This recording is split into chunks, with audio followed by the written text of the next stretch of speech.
Hey folks, today we're going to do a viewer's comments video on TacMed TV.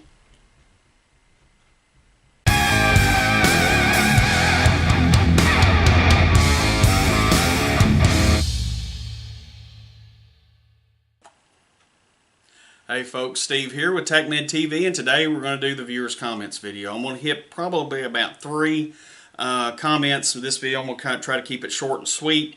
Again, I'm going to try to do these once a month if I get enough comments in. Then I'll make sure I get those comments, get the viewers' comments videos out for you guys. But first question comes from David Loss, who's one of the subscribers, who made a comment in the comment section of the bleeding control series, the CAT tourniquet overview. And he asked, very simple, which is better, the CAT or the sof-t wide? And my answer to that is, the better tourniquet is the one that you have, that you practice with, that you train with, that you're comfortable with. That's the best tourniquet. Okay, now you can look at, scientific studies till you're blue in the face. Work with all of them. If you have the ability to get different tourniquets and try them out, see what's going to work best for you and what's going to be most comfortable for you to use, and train with them. Okay. Personally, I am a big fan of the sof-t wide. I carry several of those, but I also carry the CAT tourniquet. I also carry, what's the other one? The sof-t, the regular sof-t, and then I also carry, like I said earlier, the sof-t wides. And I do have some of the swat-ts coming in. The big rubber band looking things, the kind of like the old school exercise bands. I've got some of those coming. Going to have a video on those coming up pretty soon. But we're going to approach it a totally different way than what I've done in other tourniquet videos. I think you're going to dig it. So anyway, again, the best one is the one you have, the one you're comfortable with, the one you train with, and the one that you practice with. That's the best tourniquet for you. Shop around, see what you're going to like. Alright, next, let's see, and I'm just kind of scrolling here through these. And here's one from the Stop the Bleed intro video that came out some time ago. And I hope I get these names right. Be kind to me. I'm doing what best I can with them. Delana Thompson says, we're doing our first Stop the Bleed in Greenport, Long Island, March 31st, 2018. Excited to be part of this campaign. That's awesome. I'm glad, but I haven't heard anything back. Let me know. How did it go? How did that day go for you when you did that? Did you have a lot of people?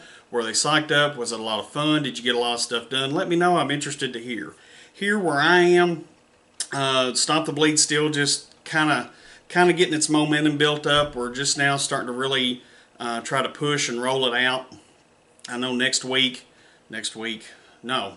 towards the end of this week, I'm going to be doing a class for some officers here in my area.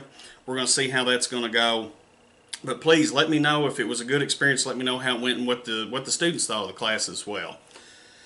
And then next, let's see, I've got this one. This will be the last one because this is a two-parter. This is a pretty good sized question. And this was from the Coming Soon Viewers Comments video that just came out a couple of weeks ago. And this is from tag screen name Delta Delta. Thank you for the videos. They're very informative. And I have a few questions. Number 1, what's the difference between Kytogauze XR Pro, Celox, Combat Gauze, which is the Quick Clot brand, Kytosam 100. I don't know why someone would buy one over the other, except the XR strip, also in the Combat Gauze, and the Kytogauze Pro can kill the MRSA.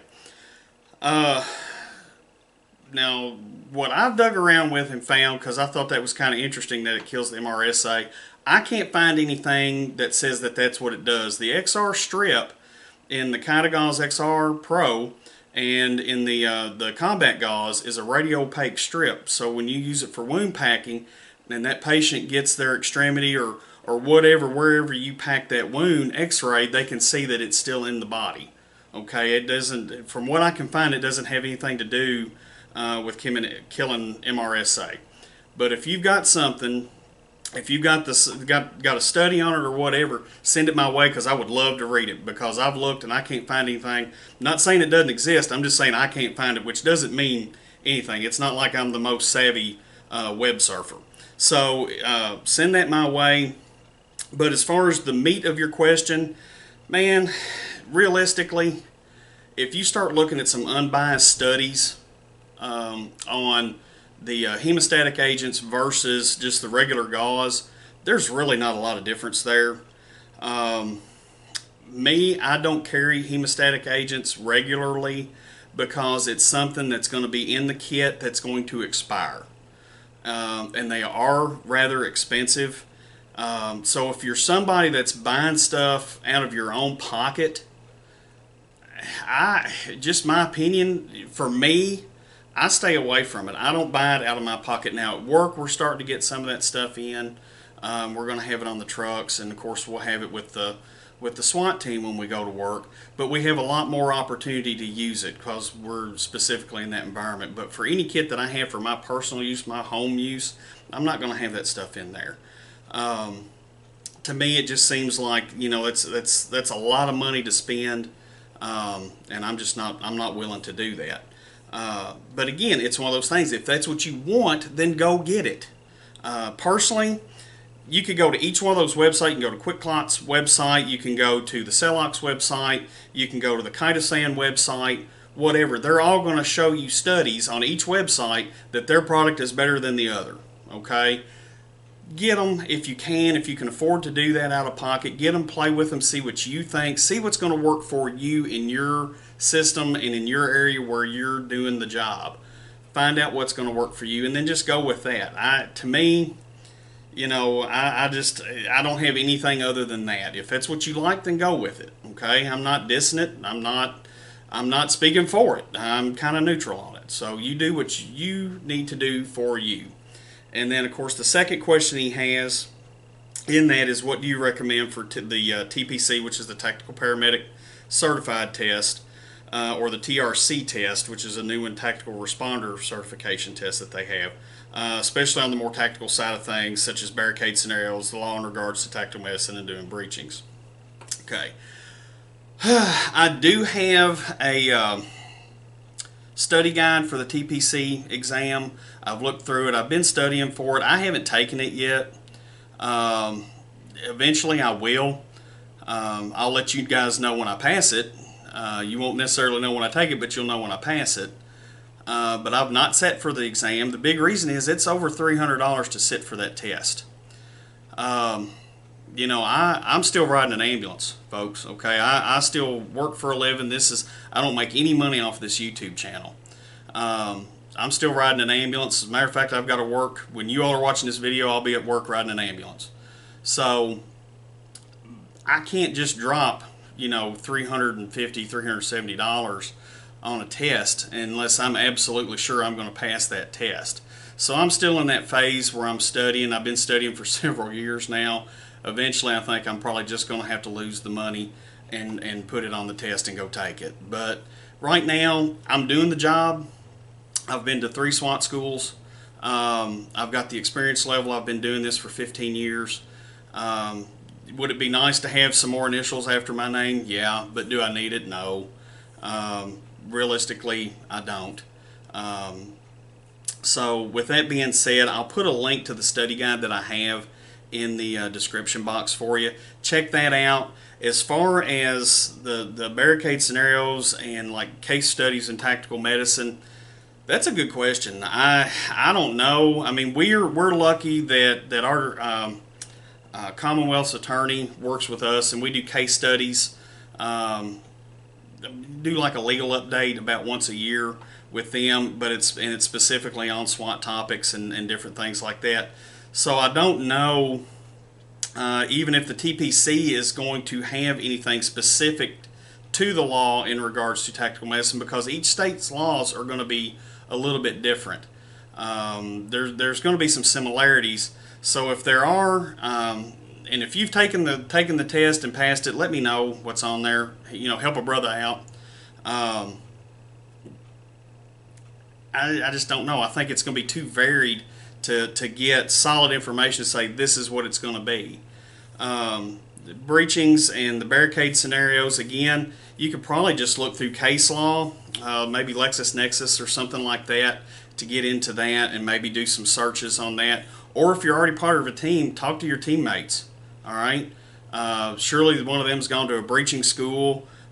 Surely you've got somebody, you've got CNT, crisis negotiators, that have gone to school to learn to do what they're doing.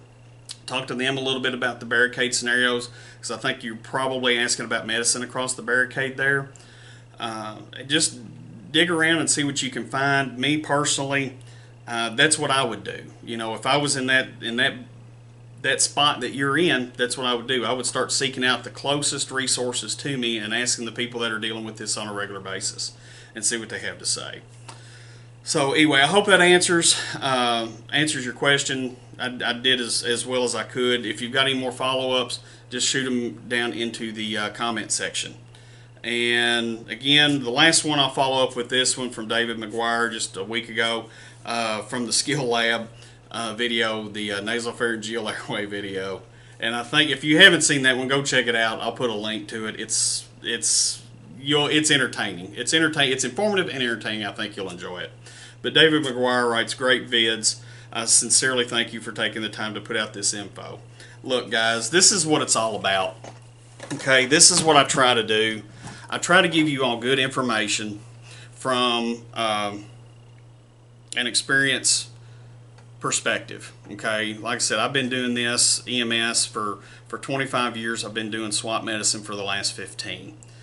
And you know, I've learned a lot in that time. You know, I've read the bio below. I'm not going to bore you with it. I'm not here to try to pat myself on the back or anything. But it's just something I want to do because I saw a need to get certain pieces of information out to the community, the EMS community that does tactical EMS. And it's kind of starting to spread into more things. And I like that. I think that's good. So we're going to talk about more things. It's not going to just be tactical medicine anymore, or emergency medicine, or even disaster medicine. Maybe we'll start talking about other things, because I get comments from folks saying that they're in EMTB school or they're in paramedic school. And God bless every one of you. That's awesome. I think it's great that you all are doing that. Stick with it. Keep training and get into this career field, because it's an awesome career field. It's afforded me a lot of things in life. And you will enjoy it. You can have a lot of fun doing this job. And you can't say that about a lot of jobs. So anyway, with that being said, that's all I've got for you today. I've tried to keep this short and sweet, and I feel like I'm afraid I've gone too long. But anyway, we'll wrap it up right now. There'll be more viewers' comments videos coming. Keep the comments coming in. Hit me with your questions, okay? Because some of this stuff I'm having to research, and I'm loving it. Okay, I'm learning. If I don't immediately know the answer, I'm having to look this stuff up, and you guys are helping me learn, and then in turn I'm able to help to get the information back to you to help you guys learn. And that's beneficial for all of us, okay? And that's the purpose of what we're trying to do here. We're here to help each other. So anyway, with that being said, I'll put the subscription box up over here, probably over Floyd's head, and I'll put a couple other videos around. And until next time, my name is Steve with TacMed TV, telling you guys to stay safe.